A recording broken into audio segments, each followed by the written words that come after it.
have Ryun. He's going to tell us a little bit about autism awareness. How's everyone doing today?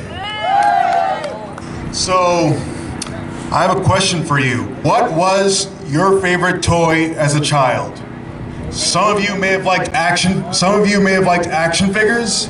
Some of you may have liked, Barbies. Some of you may have liked Legos. I, on the other hand, like to play with this. I had a big collection of these. I would spend so much of my time as a little boy lining up these cars in different patterns from one side of my bedroom to the other. Some of you may think that's very weird and strange, but others of you may think that's very interesting and maybe creative. When my parents saw this, they were shocked. But later on it made sense because at the age of 2, I was diagnosed with autism. If I can go back in time and tell that 2-year-old me one thing, it's this. Ryun, you are not weird or strange, you just have a gift. If you nurture that gift, you have a bright future ahead of you, buddy. Keep strong and don't listen to any of what other people may say. Right Angels Heart delegates, allow me to introduce myself. My name is Ryun Oddman and I have autism. I'm not done yet. But the way I see it, it's not a disability, it's a gift.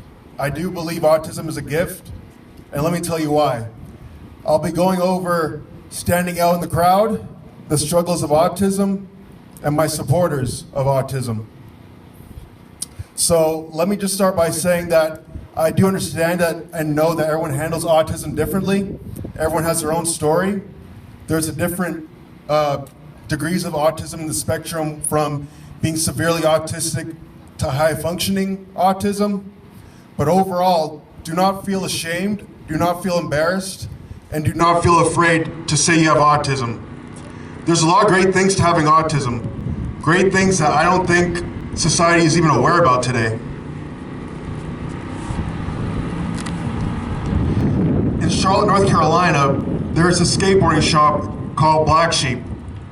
Now, the reason why they call it Black Sheep is because Black Sheep represents 3 things. 1, doing their own thing. 2, free thinking. And 3, standing out in the crowd of white sheep. Now, those are great 3 characteristics. I felt like the black sheep, but not because of those characteristics. And no, not because I'm black. No, let's not go with that. But because I felt like the outsider. I felt like the outcast, and I had nothing to offer within my social groups growing up with autism in elementary to middle school. It all changed when I turned 14 years old. I met this therapist named Dr. Frank Gaskell. Now, Dr. Frank Gaskell told me something that shifted my perspective on autism. He told me, Ryun, I believe the most famous people who have made huge contributions to the world have autism. People like Steve Jobs, Bill Gates, Mark Zuckerberg. He said, I believe they have autism. The thing is, they had to persevere through their struggles to get where they are. He believes they have autism because they're so focused in on what they do for a living. And they show some symptoms if you don't watch closely to what they do on the media. The thing is, if they didn't persevere through their struggles, we wouldn't have any iPhones, we wouldn't have any Xboxes, we wouldn't have Facebook. Now imagine that. That's a boring world if you ask me. Where I struggle with autism is I get misunderstood a lot. If I were to say some jokes around my family and friends, they laugh at those jokes. And even if the joke isn't funny, they still laugh at it because they know me and they love me. But if I were to say those same exact jokes around people that I don't know and they don't know me, I could possibly offend somebody without even knowing and not even intending to hurt anybody. Another thing I struggle with is talking to girls. I remember this one time in high school, I saw this really pretty girl, really pretty. If y'all had like the popular girl in your class that everyone like had a crush on, that was the girl that I wanted to talk to. So I went up to her and I wanted to introduce myself to her. So I was like, hi,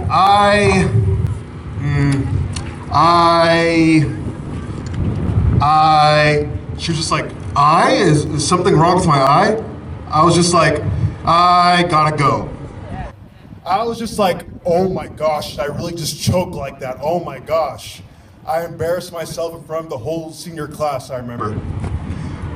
But fast forward, years later, I meet this life coach, and he tells me, Ryan, well, if you just like walked up to her with confidence and maybe believing in yourself, don't you think the outcomes would have been different? I said, I never really thought of it like that. So later on, I went to this dance party with some friends, and my friends and I were walking into the party, and I see another pretty girl, and they're like, dude, you should go ask her to dance. And I'm like, I don't know. But then like the face of my life coach just popped out in my head saying, have confidence, have confidence. And I was just like, okay, well, here goes nothing. If I choke, then I choke. So I walk up to the girl, and I'm like, hey, you want to dance? Just like straight up, no stuttering. And she's like, yeah. So I was like, oh wow, this confidence stuff actually does work in my head. I said that. But so like I might have been confident in walking up to her and asking her to dance, but I wasn't so confident in dancing to Latin music. I'm not good at dancing to Latin music. Let's just get that straight. And it just shows that I believe if more people could just have more confidence and believe themselves more, there could be so much more success stories and so many more happier people in the world today if we all just believe in ourselves and have confidence in what we do, in job opportunities or school or getting that crush that we always wanted. If we have confidence and believe in ourselves, the outcomes could be different. Guys, even if you go out and you mess up at what you're trying to pursue, don't stress out about it. Don't overthink it. We're all gonna mess up. We're all gonna come short at what we do. It's life. It's a given. But it's during those struggling days where you have to where you have to just like improve with it. That's how life is. Now I want to ask you a question.